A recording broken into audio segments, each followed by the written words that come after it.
Good afternoon, guys. Today is November the 17th, Friday. About to start harvesting. Do a real quick walkthrough on the garden. That Elegance Greens mix right there, you see that we've cleaned it all out, and we're gonna we'll do cuts on that for the market. This one we may or may not do next week, or maybe even this weekend. If we don't do it, we'll probably just till it and start over. That All-Star will be cut this week for the market. You see those lead lines right there, you see a post and a post. Well, that right there is where the goats hook up, and you see that they've eaten really, really well. I have a few of these set up around the garden. I think I'm going to continue that process. I really like it. Apart from me putting a leash on the goats and bringing them out here a few minutes, it doesn't take that much time, and it serves multiple purposes. I feed the goats a little bit, they dung up the ground a little bit, and they eat all my weeds and take them out of here. These radishes are looking good. I'm going to pull those this week. Man, this arugula, what can you say? It's just lovely, right? I'm going to be cutting that. That'll be at the market this week. And it's funny because I got this arugula looking good. It's big leaf, but I got some even more beautiful arugula down there that's baby leaf. This here is the kale. Of course, you've seen it before. We're transplanting that out still, and I've harvested quite a few times off of this row as it is. I know it doesn't look like it, but there's a lot of little kale seedlings in there.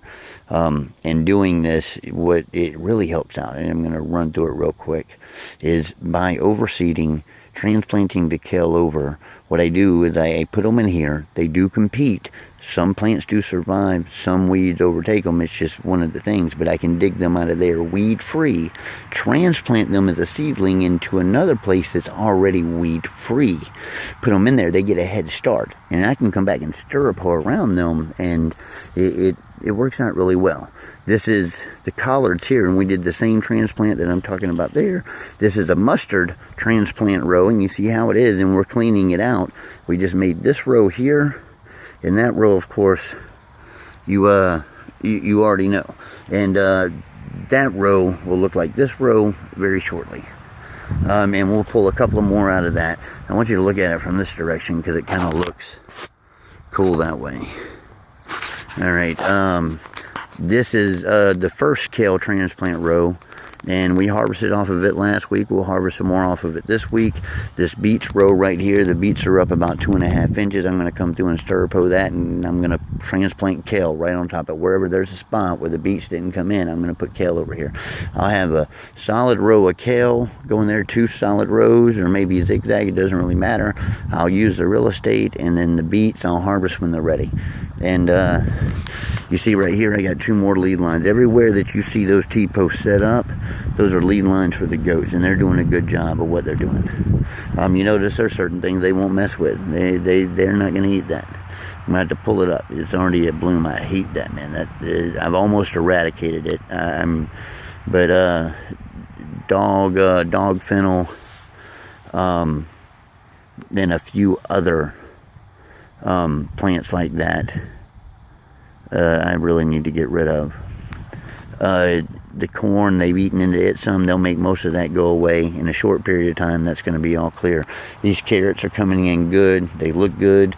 This carrot row here is going to be harvested probably completely this week, and filling CSAs for next week. It's done, and we'll start again. This breakfast radish is looking good. I'll pull some this week, and I say some, maybe 2 or 3 bundles, but over the next 2 weeks this will be completely harvested, and we'll start again. All right, these 4 rows here, I'm going to give you all a look back that way, man, because I run through them and look at them straight, and you guys never really get to see just, you know, how pretty they are. I like them. Anyways, let me pull out my cheat sheet. This row right here, I'm pretty sure is icicle radishes. Yet true story.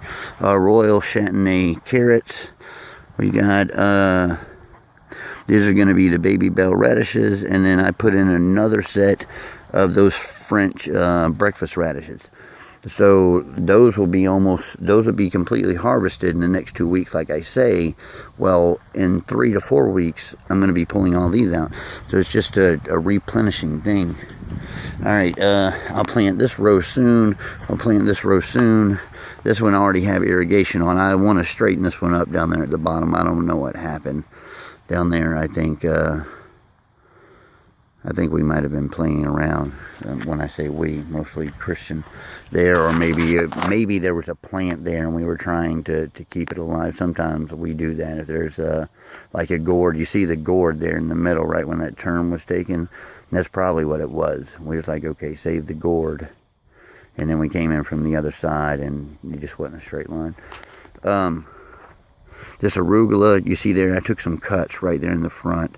That little cutting there was about 4 pounds, and well, we had the whole rest of that row to go. It's lovely, and that right there is high quality baby arugula. It's just, and it tastes amazing. The texture is great. It's just beautiful. There's our all-star salad mix. We'll be taking cuts off of it.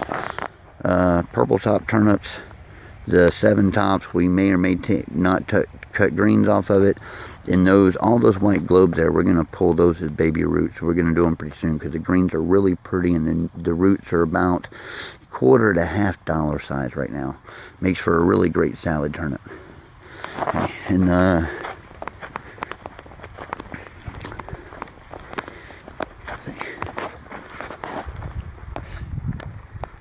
yeah, that's just lovely. All right, that all-star mix, right, or no, Elegance Greens mix right there. We'll be taking cuts off of that. Large leaf today that'll go into mixes. These beets, I harvested some for CSA order. I'll harvest whatever's left. And I went through it when I was harvesting for that CSA order, and there might be a half dozen in there. So this row is done. I might not even mess with them. Just it takes more man hours than the few that are there worth. I might just till that, start all over. I'll put in a water line here. We'll go there soon. Swiss chard looking good. I did get the Swiss chard seed. Did not get it in this week. Okra, man, it's still doing it. Still doing it. You see those little peas there? They're not doing anything. It's not doing great. And it's probably because the weeds are there and it's competing, and we'll see. I'll play with a section and take the weeds away, see if it flourishes. I don't want to kill the peas. Maybe they'll take off, but well, it's when I need the row, I'm gonna take it. The cucumbers are done. There's probably 6 cucumbers on it right now that are harvestable, not good quality.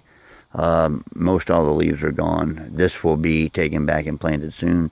In the last row here, the Elegance Greens mix is looking good. I'll probably another 10 to 14 days I'll be taking cuts off of it. So CSA after next, or market after next. So cool enough. All right, guys, just panning back over the garden here. Pretty awesome. All right. Thanks, guys, for watching.